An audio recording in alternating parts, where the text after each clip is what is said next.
If you're anything like me, the thought of slaving away in the kitchen for hours after a hectic day is a little less than appealing. But what if I told you that I've got a little something to make your weekday anti-inflammatory eating a breeze? Introducing my free checklist, the must-have kitchen staples for effortless anti-inflammatory dinners. This is your ticket to stress-free weekday dinners and consistent success in the kitchen. Imagine not having to deal with last-minute grocery store runs or staring at your pantry in exhaustion. Imagine coming home from a demanding day, effortlessly whipping up an anti-inflammatory meal, and still having time to unwind, relax, and catch up on your favorite shows. All you have to do is head over to betterwithcarbo.com/checklist and claim your free copy of this invaluable resource. Let this checklist be your guide to transform your kitchen into a haven of effortless anti-inflammatory cooking and well-balanced meals. Get ready for a life where weekday anti-inflammatory eating is not just easier, but it's downright delightful. Your journey to a healthier, more vibrant you starts right now. And remember, we can't always control the stressors that come our way, but we can control how we respond to them. Taking small steps to manage stress can make a world of difference in our overall well-being, but especially for those dealing with inflammatory disorders. I'm Krissy, registered dietitian and host of the Inflamed in the Brain podcast.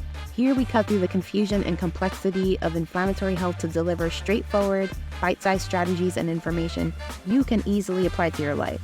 Not too long ago, I was lost in a sea of information, overwhelmed by the challenges of inflammation. But through years of trial, education, and self-discovery, I learned to break free from the chaos of fad diets and cultivate a practical anti-inflammatory lifestyle that not only helped me stabilize my own diagnosis, but thrive with it. Whether you're an autoimmune warrior or simply seeking a healthier, uncomplicated life, you found your tribe. Join me as we explore realistic strategies that can make a profound difference in your life. So if you're ready to embrace a simpler, healthier way of living, you're in the right place, my friend. Let's dive in, learn, and grow together. Welcome to the Inflamed in the Brain podcast. Let's get started. Hey guys, and welcome to another episode of the Inflamed in the Brain podcast. I'm your host and friendly neighborhood dietitian, Krissy. And before we dive into today's episode, I just want to ask you, how are you feeling today? If you're feeling great, that's awesome. If you're not feeling so great, I'm here for that too. Today, we're going to be talking about the connection between stress and inflammation. It's a topic that can be a little uncomfortable for many of us because, let's face it, stress is a part of all of our lives, and some people actually take pride in how stressed they get. And don't worry, I'm not here to tell you to just stop stressing. I mean, seriously, has anyone ever found that just don't advice helpful? Yeah, me either. But what I want to explore with you and what I think would be really helpful for you is if we talked about how we can manage our stress and cope with stress just a little bit better. This episode holds a very special place in my heart because I'm a firm believer that stress plays a significant role in triggering all of our chronic disease.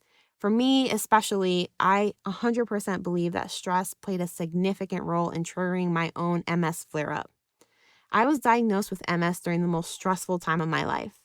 I was in the thick of a dietetic internship, attending night classes. I had a brutal commute, usually involving jumping between multiple New York City boroughs in a day. And then I had a very demanding first job that I absolutely hated.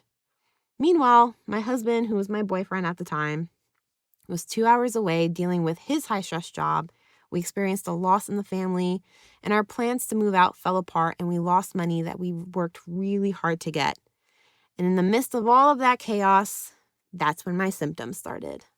Fast forward years of reflection and gaining a holistic approach to health, I began to understand that stress isn't just about mental health. It profoundly impacts not only our brain health, but has a strong tie to inflammation that contributes to autoimmune diseases like MS. So I made a promise to myself that I would never let stress push me to the brink again without having the right tools to manage it. And I know many of you can relate, whether it's a recent diagnosis, the pressures of work, family matters, or just life's usual punch of everything getting thrown at you at the same time.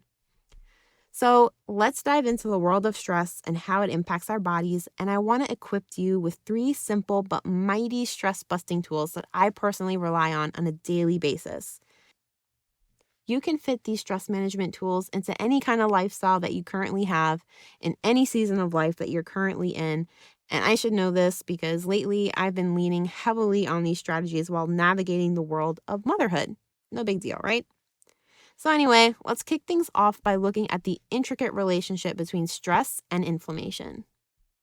Now, you may already be familiar with the term fight or flight response, but if it's new to you, the fight or flight response is a natural, hardwired, physiological reaction that we all possess.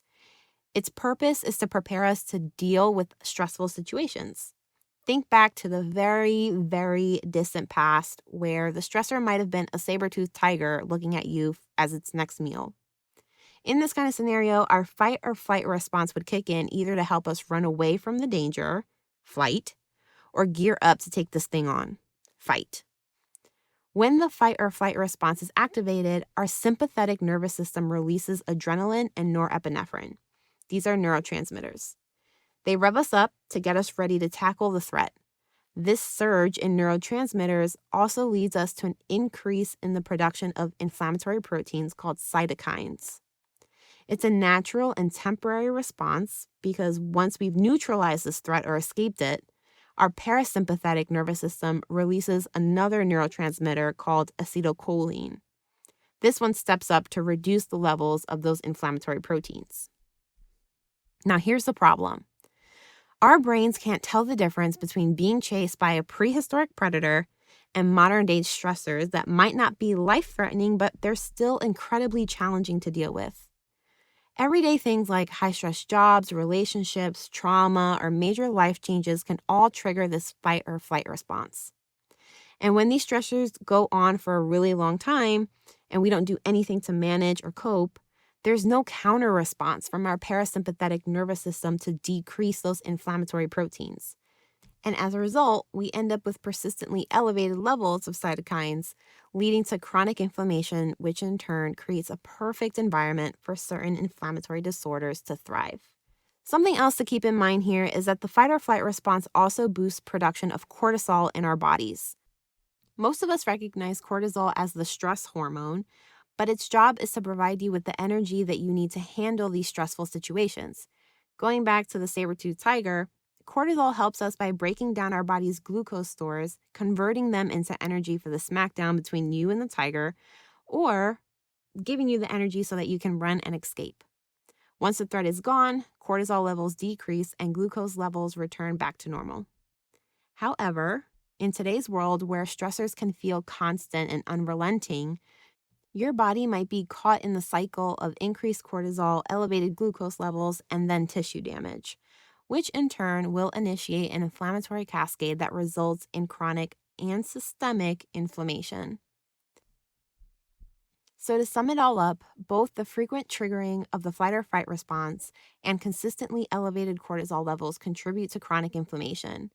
After going through one hell of a year back in 2015, I personally experienced the impact that this can have on your body.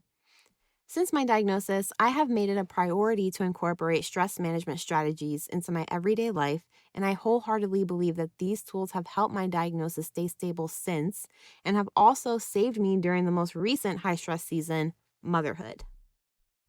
So I want to share with you 3 easy stress management tools that you can add to your toolbox to keep your fight against inflammation going strong, even during your most chaotic seasons of life.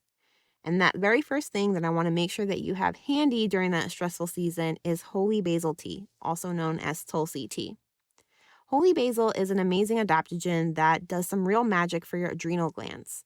It not only helps your body bring those cortisol levels down, but it also helps your adrenals become more resilient to stressors.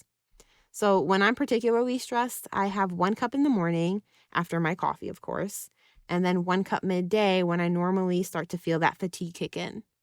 It doesn't necessarily make you sleepy, but the way that I describe it is if taking a deep breath was drinkable, it would be holy basil tea. The second thing that I want to share with you is put your phone down.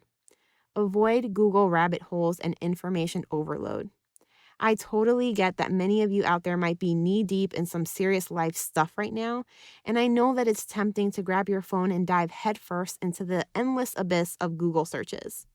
I've been guilty of doing this too, but I have to remind myself that I have to put my phone down after a certain time, because after a while I fall into the comparisonitis trap where I'm comparing myself to other people. And if I'm glued to my phone, Google searching symptoms and remedies to said symptoms, I get really overwhelmed and even confused, because we all know there's a lot of contradicting information out there, and it just becomes counterproductive.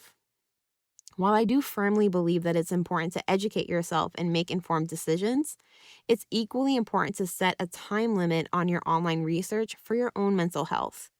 Try not to do any research right before bedtime. It won't do your sleep any favors.